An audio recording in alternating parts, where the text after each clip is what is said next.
Welcome to Bunny Trails, a whimsical adventure of idioms and other turns of phrase. I'm Dan Pugh. And I'm Shauna Harrison. Each week, we take an idiom or other turn of phrase and try to tell the story from its entry into the English language to how it's used today. While I was walking into the grocery the other day, I saw a woman park her vehicle, then another person parked their vehicle and hurriedly got out. The second woman started to tell the first that she'd parked way too far to her side of the stalls, and it was completely tacky behavior. She basically bit the lady's head off. Oh, gross. Like Yeah. Ozzy Osbourne style? No. Metaphorically. Oh, okay. All right. According to Oxford English Dictionary, to bite a person's head off means, quote, to give a sharp, curt, or angry reply to something, to issue a fierce reproof or criticism, especially when this is felt to be unwarranted, end quote. Okay, so if somebody parks, I guess as long as they're in the lines, then you probably shouldn't throw a fit about them being, but I mean, if they were over the line, then maybe you'd be like, oh, hey, do you mind reparking? It's a little bit too close to this side and I have to get my wheelchair out or something, like that. But I think if it's just, they're not in the center of the lines, that's probably unwarranted. I gotta be honest, I didn't go and check where she parked because, not my business. But the second gal definitely parked after her, so she also chose that spot. But, it's neither here nor there, I guess. I mean, it feels entirely here and there. I would say it was an accurate time frame for the bite your head off. Wow. Interesting. There's a precursor to this phrase, which mentions a different part of the body. According to Oxford English Dictionary, to bite a person's nose off means, quote, to reply in a curt, sharp, or angry manner, end quote. Okay, I know that if you bite a person's head off, then if you were to literally do that, there'd be a lot of grossness. Mm-hmm. But if you bite a person's nose off, and I'm aware that most of the stuff that most people think of falling out of a nose doesn't actually live in the nose, but lives in sinuses and stuff. I don't care. But still, it's super gross to me as well. Yeah. Both of these are gross, but for whatever reason, to bite a nose person's is nose grosser. is worse. And that doesn't make any sense. That's like completely ridiculous opinion to have. Nonsensical. And yet I have it. That's a very human thing that we're experiencing. This version of the phrase started appearing in print in the late 1500s, such as in the following quote from the 1599 work Linton Stuff by Thomas Nash.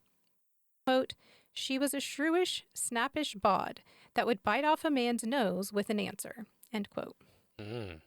In that like context, it sounds, Yeah, sounds like a Granny Weatherwax from the Discworld series. Yeah. How someone else might describe her, not necessarily how she really is, but... Okay. Yet another variation on the phrase appeared in the early 1700s. This variation uses noses and it uses the verb snap rather than bite.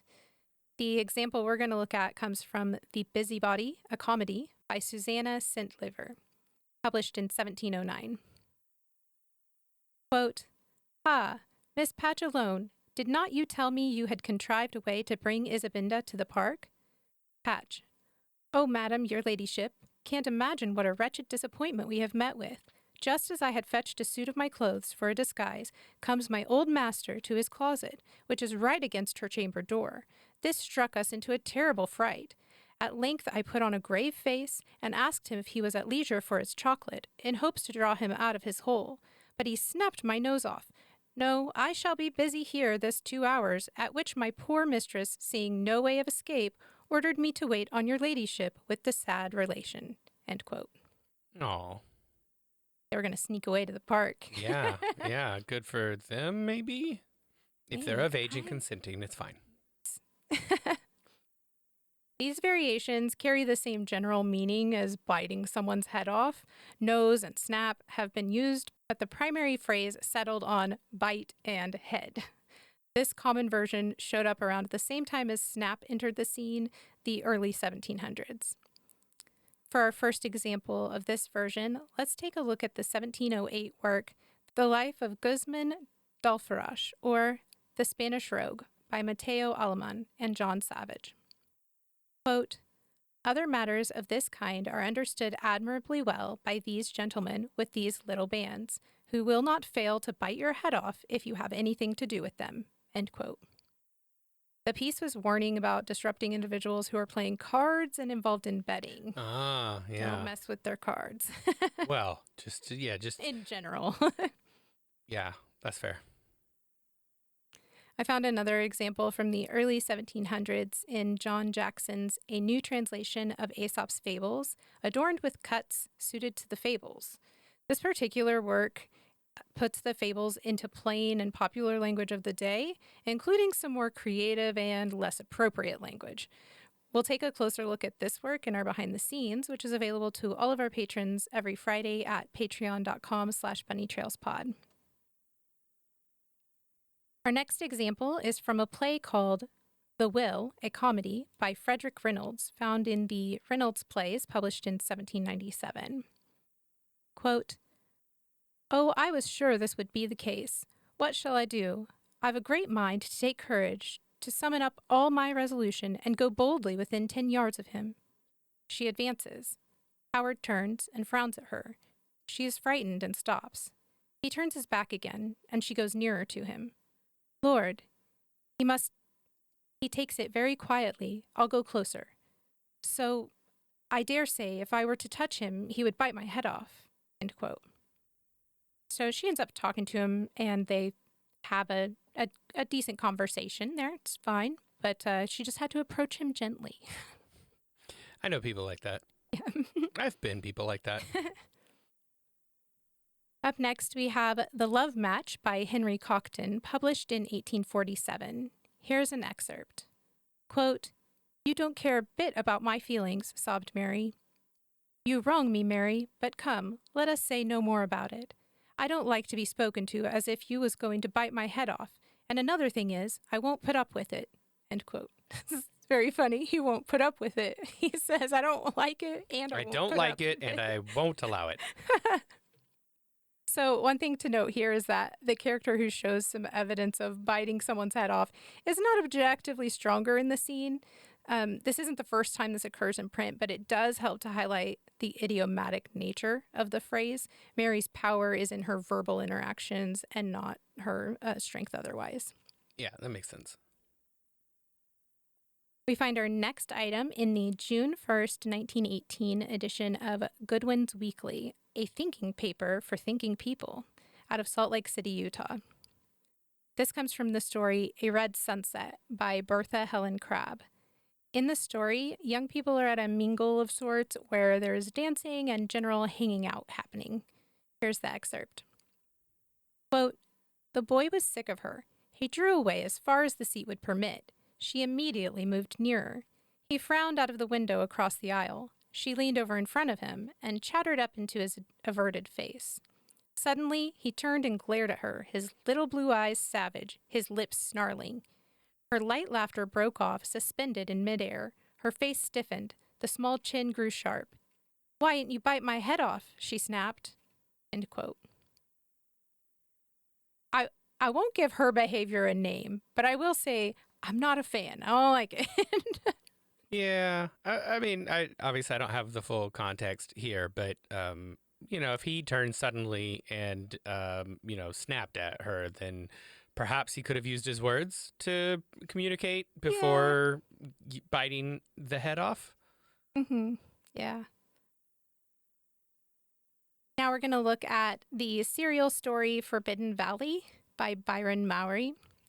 Our excerpt comes from chapter 14, Sonia Apologizes, which was published in the November 28th, 1933 edition of the Daily Alaska Empire out of Juneau, Alaska. Quote, "Why, it was as much my fault as yours," he insisted, as they started up toward the factor's house. "I threw out a big, wild statement, and you caught me up on it. But honestly," he was thinking of her javelin-sharp words, "I'd hate to ever get into a real quarrel with you. Am I that bad? Oh, you're positively formidable. To change the subject, there's something I'd like to say, if you won't bite my head off." End quote. So they also have a positive interaction, but I thought this little piece was fun and well written. It's like he's taking a chance after the initial exchange there. Right, and he's he is taking a big chance because to say that there's something I like to say if you won't bite my head off, either that's gonna frustrate the person and then Mm-hmm. now they're on the defensive, so you're not gonna say it now, or they will listen, but that doesn't mean they're necessarily in a good mood either now. Right, yeah. I have one more reference to look at in our older items. This is an ad from the February 15th, 1948 edition of the Evening Star out of Washington, D.C. The ad is in the form of a comic titled, I'm His Wife, but Not His Valentine. Oh no! Oh no! Uh-oh. Uh-oh! In the first panel, Jane looks at her husband as he reads the paper, and she says, quote, sometimes I wonder about Jerry. Before we were married, he gave me presents on Valentine's Eve. But look at him now. Tomorrow is Valentine's Day, and he looks ready to bite my head off. I'm almost afraid to speak to him. End quote. In the following panels, he reveals that he has an upset stomach, and Jane gives him the cure, and they have a magical Valentine's Day. What was the magical cure? Philip's Milk of Magnesia. Not a sponsor. I I love seeing older ads for products that are still on shelves today. This is just very entertaining. Yeah, that's a very interesting ad. He's going to bite my head off. Oh, he's got a tummy ache. Let me give him, here you go. Here's a little laxative for you, buddy. Yeah, It'll be all he's right. just been Also having helps with the some- indigestion. Yeah, he's just been having some reflux or something. Oh, my. Make a person grumpy. We have several modern uses to cover, and we'll get to those right after we say thank you to our sponsors. This episode is sponsored by our amazing patrons on Patreon. And the cool thing about Patreon is it is 100% free to join the Bunny Trails community. We have new things every weekday on the feeds. On Mondays, we have a conversation about what movies, shows, books, podcasts, and whatever else everyone is enjoying. Tuesdays see early access to the week's podcast. Wednesdays have all the links, books, songs, and other content mentioned in the week's episode. Thursday has patrons-only polls. And Fridays are our lightly edited, behind-the-scenes video featuring all the cut content, goofs, and bonus facts you could imagine. We've got some other pretty cool stuff too, like original digital artwork once a month made by me, and direct access to talk with us. No algorithms getting in the way of what we see or don't see. Plus, you can get awesome name recognition like Pat Rowe does every episode.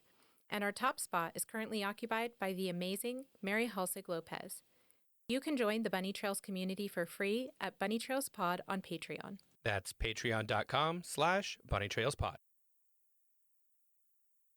Bite Your Head Off is a 1996 book from the Hair Raisers series by Margaret Clark and Lee Stryker. Here's a synopsis from QBD Books. Quote, Rowan, Beth, Jamie, and Belinda think their holiday in this rundown seaside resort looks boring until they meet Mother. Mother only bites the heads off those she loves, and she wants to rule the world. So, as you enter her bizarre underground headquarters with Rowan, Beth, and their friends, don't just keep your head down, keep your head. End quote. It's a lot. That's a lot. There's a giant spider on the cover, so I don't know if there's a spider involved, but yeah. What if Mother's the spider? I kind of wonder. But I don't like this. Also, I think that anytime you're having a holiday in a rundown seaside resort, it's not going to be boring, right? That's the start of a horror film, definitely. Yeah, I have just clicked on your link to this, which is to an Australian website. So this makes me think Mother is definitely. I mean, got to be a spider. Definitely the spider, right? Yeah. Yeah. Sorry, Australians. I know that you want people to think more of your country, but it is pretty much things that want to kill you: spiders, snakes, and then also kangaroos. I mean, there are lots of things that don't want to kill you, like drinks and things that are also called spiders there. So that will also kill you. Well, they could kill you, yeah. Well, they won't kill an Australian. They're made of sterner stuff than the rest of us, but. Oh, my. Bite Your Head Off is a 2013 song by the metal band King Parrot.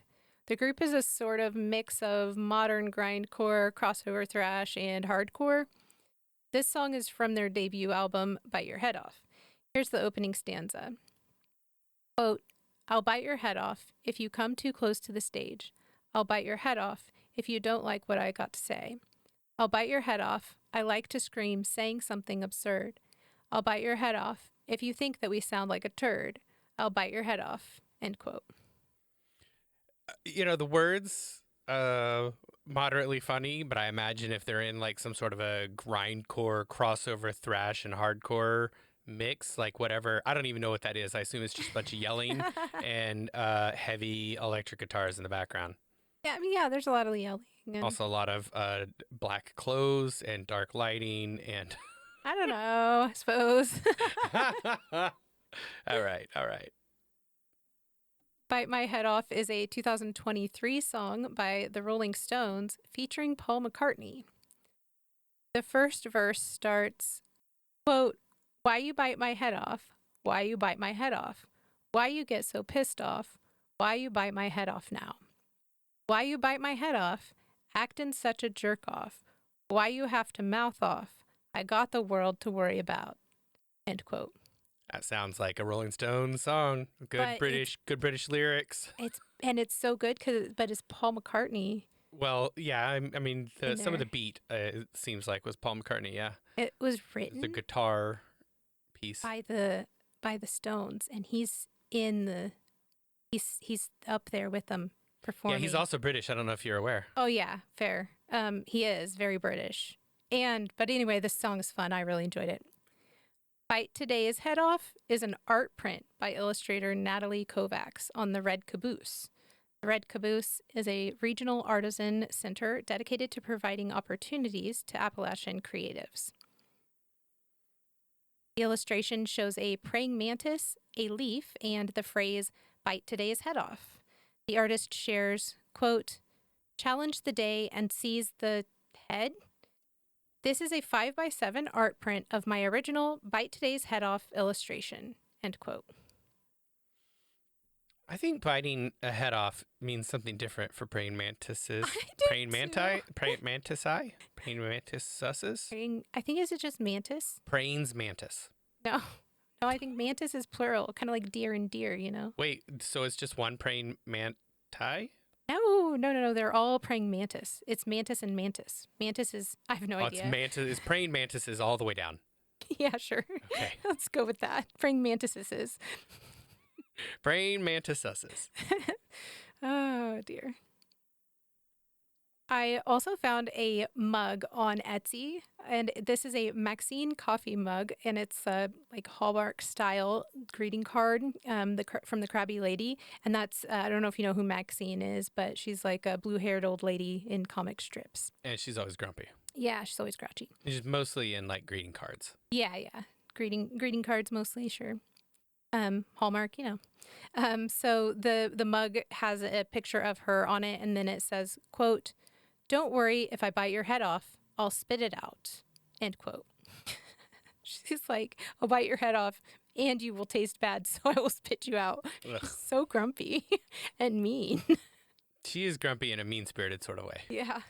Which is only funny in comics or something, I think. I don't know. Maybe.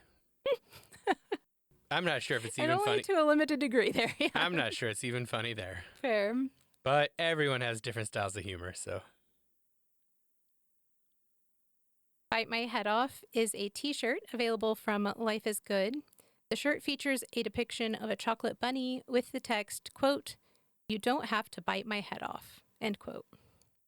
So like the Easter bunnies, so which is the first thing kids do is bite the head off of it. Of The like the chocolate Easter chocolate, bunny, yeah. and then eat it. Yeah, that makes sense. There are a lot of theories about why people eat that part first, but I mean, like, mostly it's just because they think it's weird to bite the tail off first. I have to assume it's because the ears are an easy bite, right? Yeah, they also stick out. They stick out. They're like, hey, here's the thing that will probably break off and fall off if I'm not careful. Let me just eat that off first. Right. It's like eating an ice cream cone where people will like, clean up around the edges, as they're eating it to keep things from dripping or like that kind of stuff. Right. Yeah. Pretty much, because it's just what makes sense. Like, it's just right, because it's the part that's sticking out. There's not some sort of conspiracy or weird thing happening. It's just I don't think it's all like, people want to secretly eat bunny ears. I don't. Yeah. Yeah. I mean, if I eat a chocolate bunny, I start with the ears, and I do feel bad about it every time Oh, really? because it's a bunny. Interesting. It's not even really a bunny. Oh, yeah, it's a piece of chocolate. I know it's weird. It's a weird So yeah, thing. it doesn't bother me. I mean, like I don't eat much sugar, but and it's been, oh my goodness, probably literal decades plural since I ate a chocolate bunny. So at least 15 years, Mm. and so I don't really remember how I eat it, but I almost certainly probably start with the ears too because they stick out, and I'm like everyone else. I'm just like, oh, Yeah. these things are sticking out. Let's eat them first. Nom nom nom nom. I Now I got diabetes. I oddly had my first chocolate bunny in probably 15 years or something, maybe more, just a couple of weeks ago because It's not even Easter yet. yeah, my kid found one at the store they work at. Man, I thought you were going to be like, my kid found one in their drawer or something. I was going to be like, what No, no, is no. wrong with you? But I have a lot of allergies, and they found one that was like dairy free and all this stuff. So pretty Mm. cool. I was like, that's really nice for little kids, and also for me because then I ate a chocolate I bunny. was going to say, and apparently for you too. It Little was kids and really Shauna's. good. The phrase "bite my head off" carries a strong intensity, one that is clearly not meant to be taken literally. It can be playful when used in the right context, or simply a way to express ourselves. Often we rely on extreme expressions because they convey our emotions more effectively than carefully dissecting the nuances of our reactions. You may not see it the same way, and that's perfectly fine. I only ask that if you do disagree, please don't bite my head off. Because it would be gross. Yeah, Better than biting your nose off, though, somehow. better than my nose. It's not, because if you bite your head, if you bite the head off, you bit the nose off too. All Yeah, part but of I it. think it's It the totally nose. is a ridiculous thing, and I still believe it. It's still the nose. I think maybe it was all those threats by adults when I was a kid where they Oh, like they're like, pretended got your to steal nose. your nose. Yeah, Yeah, so they mean. did actually steal your nose. That's the They thing. did. They I could always put it see back, it. though. I It was could fine. see it in their hand. So Yeah. It totally wasn't their thumb sticking out between two fingers. I was convinced. Well, that's all the time we have for today. If you have any thoughts on the show or pop culture references that we should have included, reach out to us on Patreon, patreon.com/bunnytrailspod, or comment on our website, bunnytrailspod.com. All right, it is poll time. Recently, we asked our patrons, what's the bigger frustration, potholes or broken sidewalks? We had 100% consensus on this one. Cracked or broken sidewalks were the bigger problem.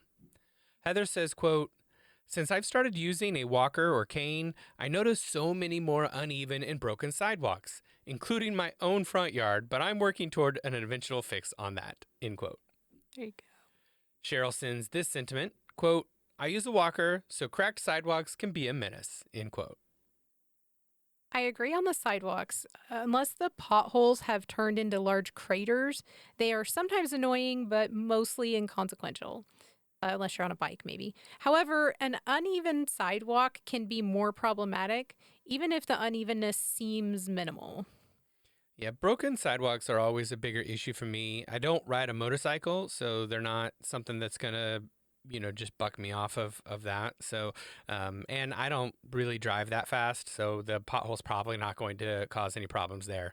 Also, while potholes can be a problem, they're also relatively easy to get fixed. For example, the city of Wichita fills potholes within 24 hours of them being reported. Like they have this whole system, and you just go in and you report it, and literally it will be fixed in the next 24 hours. That's so cool. Yeah. So sidewalks, however, can stay broken for a long time. And whether I'm walking or jogging, the broken sidewalks can be brutal. And sometimes instead of fixing them, they just close the sidewalk. So now I have to walk into the street or on private property to go around, which makes it even worse.